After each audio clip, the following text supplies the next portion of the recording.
लिखा हुआ है वर्ल्ड मेडिटेशन 2 और 1। जब तक 2 रहेंगे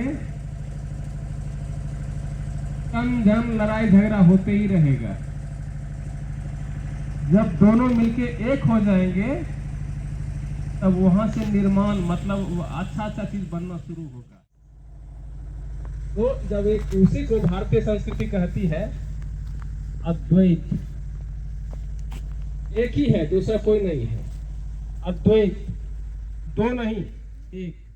दिवस पूरा दुनिया मनाया तो ठीक है भाई, देह वगैरह ठीक ठाक रहता है, गैस नहीं बनता है, जल्दी से कोई डिजीज नहीं होता है।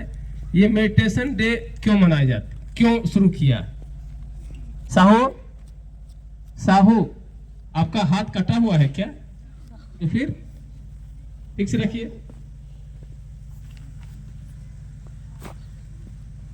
तो देखिए, संसार एक ये है जो हम अपनी आंखों से देखते हैं, अलग अलग। कोई गुरुजी है, कोई पापा है, कोई मम्मी है, कोई भाई है, कोई दोस्त है, कोई ये है, कोई एक वो दुनिया है जो आपके अंदर की दुनिया है, जो उस दुनिया से बहुत ज्यादा अट्रैक्टिव होता है। अगर उसमें आपने इंटर किया है तो आपने प्रवेश किया, सर को इधर ही रोक लेना है। अब हम उसमें फंस गए उसके चक्कर में, तो इस नहीं फंसे, उस तरह की जो बुद्धि आ जाती है शांत मन से, तो वह मेडिटेशन से आती है। पहला हो गया मन शांत हो जाना, ठीक है ना? आपको हम जब गाली देते हैं तो गुरुजी दीदी लोग गाली देती है, मन में गुस्सा आता है ना, आती है। उसको मेजरमेंट करने का जो है ईजी मशीन है, उसके आधार पर अपना ब्रेन में 5 प्रकार का रे निकलता है, नॉर्मल होगा। और ये अगर हाई हो गया तो समझ लीजिए आपके अंदर मतलब गुस्सा है, चिंता है, तनाव, टेंशन है, ये सब होगा तो वो रेज जो है हाई होता चला जाएगा। दूसरा होता है अल्फा रेज। अल्फा रेज हो गया कि जो घटनाएं घट रही है ना, उन घटनाओं को प्रभावित न करके आपको रिलैक्स के रूप में रखेगा, तब आपका अल्फा थीटा। थीटा रेज जो है, आप देखते हैं आंखों से, सुनते हैं कानों से, सुनते हैं नाकों से, और कभी कभी देखते हैं हम लोग, सपना देखते हैं कि नहीं देखते हैं? तो जो चीजें जो कभी हुई थी अचानक सपना में बात आ जाती है। तो उसी तरह से अचानक जो घटनाएं घटती हैं अवचेतन मन में चला जाता है, और उसको मेडिटेशन जब करेंगे तो वो चीज आपको अंदर से बाहर कर देगा। झट मतलब जल्दी से जवाब देने की कैपेसिटी आपको आ जाती है। और लास्ट में होता है गामा रेज।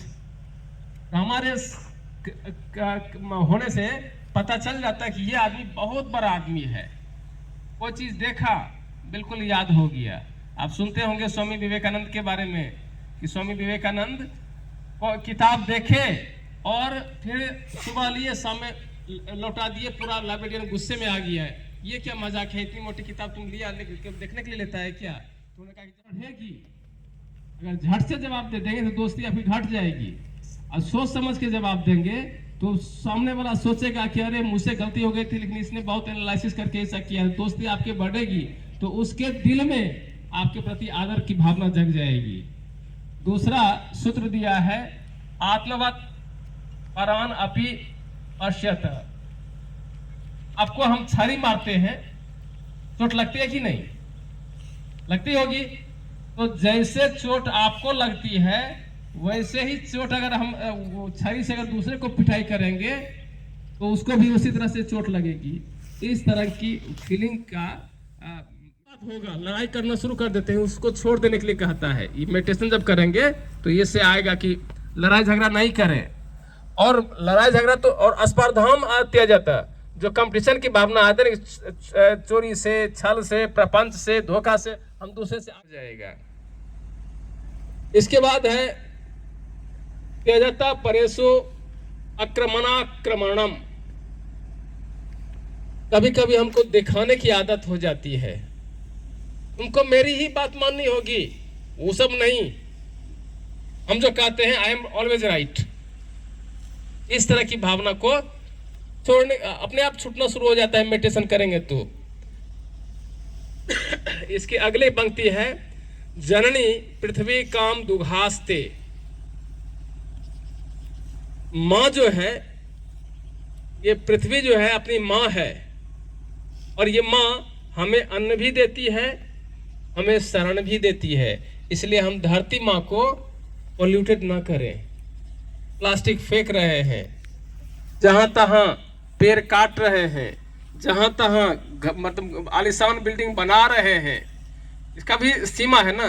तो माँ की तरह आप पृथ्वी माँ को भी समझिए, ये सबको भरण करेगी, सबको शरण देगी। अगली पंक्ति है इसकी, जनको देवाह सकलह दयालु। जनक मतलब दो है, एक अर्थ हो गया पिताजी, अपना पिताजी, और दूसरा अर्थ हो गया आकाश। अगर अपने पिताजी के संदर्भ में अर्थ लेते हैं तो पिताजी हम लोग का सब इच्छा पूरी करते हैं कि नहीं करते हैं? जो हमको हमारी भलाई के लिए है वो सब चीज पूरा करते हैं, वो दयालु होता है। उसी तरह आकाश को यदि हम पोल्यूटेड नहीं करेंगे तो समय पर सब चीज होगा। सूर्य की रोशनी भी ठीक से आएगी, वर्षा भी ठीक से होगी, सब चीज समय से होगा, तो एकदम हंसी खुशी का संसार होगा। और साधवां सूत्र दिया है, 7वीं पंक्ति है, दाम्यता दत्तः दयध्वम जनताः। दाम्यता का मतलब हो गया, हमारे मन में जब गंदा विचार आता है ना, कभी कभी गंदा विचार आता है कि नहीं?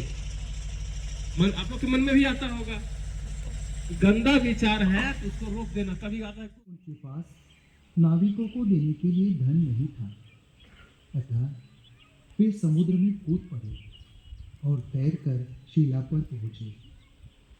भारत माता के चरणों में बैठकर ध्यानमग्न हुए।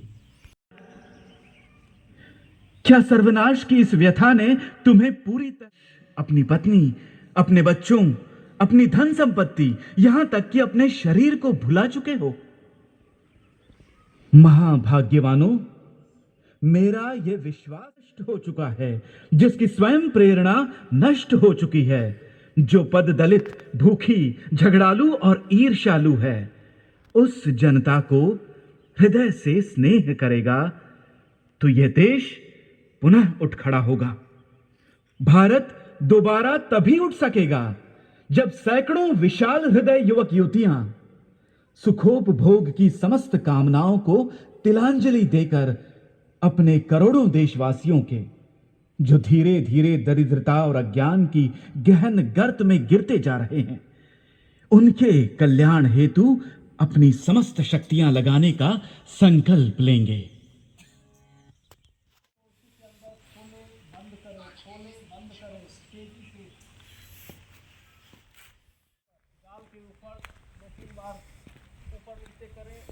बल के साथ कान की जड़ों में,